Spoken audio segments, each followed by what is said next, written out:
The columnist at The Sun, Rod Liddle. Rod, a very good morning. Good morning. Jeremy's right about everything. Honestly, put that in.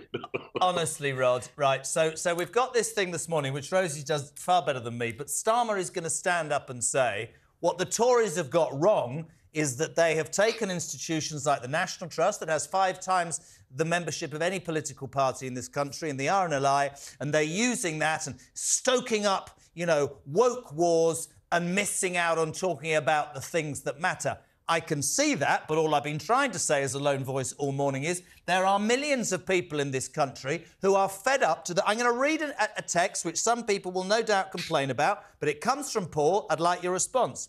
He said, I cancelled my National Trust membership after 40 years as a member when they produced the 2024 calendar indicating all religious holidays, but they excluded Christmas and said they shouldn't put that in. How can they fail to mark Christmas but remember Hindus' Diwali and Islam's Eid? Can you explain that to me? And therein, the Labour Party say that's trivial. I'd say that's quite important, Rod Liddle.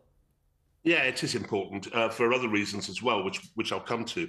But it's a rare misstep from Sir Keir Starmer, I think, because an awful lot of the people he wishes to attract to the Labour Party at the next election are people who are seriously sick of a culture war which hasn't been instigated by the Conservative Party. In fact, Conservative Party has been very, very late indeed in dealing with some of these issues.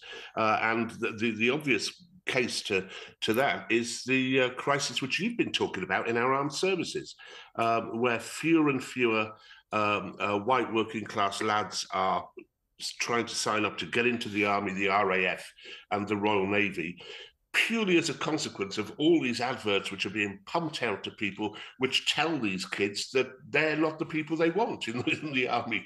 And you remember the RAF debacle, where it was revealed that actually in the selection process, the RAF deliberately discriminated against white working class men. And so this damages our military, just as it has done already in America. There's a terrible crisis there with virtually, a reduction of something like 40% in the number of white people trying to get into the army. But it also causes rancor and resentment, and I think it's a pretty grotesque misstep by Sir Keir. If I were Labour, I would try to outdo the Tories on the right on this issue, whilst doing all the Labourish things, such as nationalising the railways, etc., on the left, because that's roughly where the bulk of the population is electorally.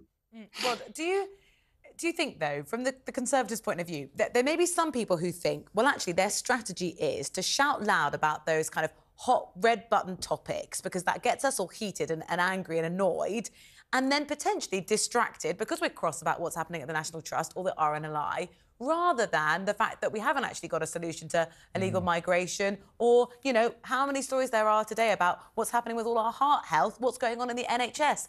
Maybe it's just a clever strategy to say from the Conservatives, you'll be angry about these woke issues, so we're going to bang the drum loudly on those. Well, yes, I think that's what Sir Keir Starmer's thinking is. He's probably been looking at the opinion polling, which suggests that the culture war, the wokery stuff, doesn't figure terribly high when it comes to people being asked what they're going to vote on at the next election. But it does on things which are kind of part of the culture war, such as immigration, for example. And it may well be that the Conservative Party has done nothing whatsoever so far successfully to reduce the number of illegal asylum seekers coming here. But there is absolutely nothing in Labour's manifesto as to what it's going to do about it. And it's a really big issue. I would say immigration is probably number 3 on the list of important things that the parties have to get right to present towards the public. I'll tell you what our editor Lucy said to me this morning, which I thought was really salient.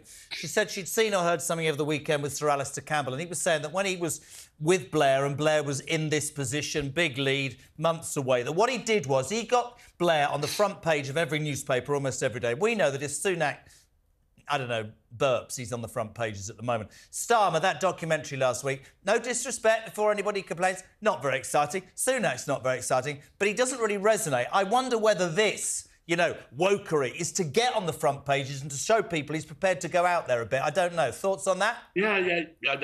You're probably right, but I think he's chosen the wrong issue, and I think he's on the wrong side of it.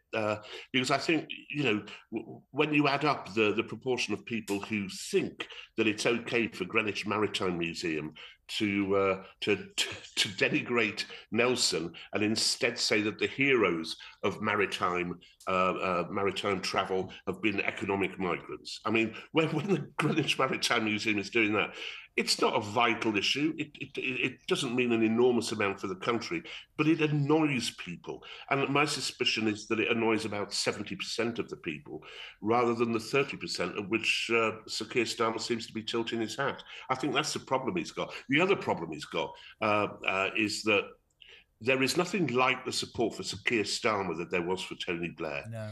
You know, people actively wanted Tony Blair as a leader, for reasons which later became very questionable indeed. But the people who are definitely going to vote Labour, the last opinion poll I saw, YouGov poll, 15%. It's a very, very soft vote, the Labour vote, and it needs hardening up. And I suspect that the way they should harden it up is by having real policies which have got detailed answers to stuff like the immigration crisis and the NHS. As what many of us have been asking for, exactly that. Rod, get up earlier, mate. I need you on for longer, buddy. Always a pleasure, never a chore. An ally in the trenches. Good man, Rod. Cheers, pal. God bless.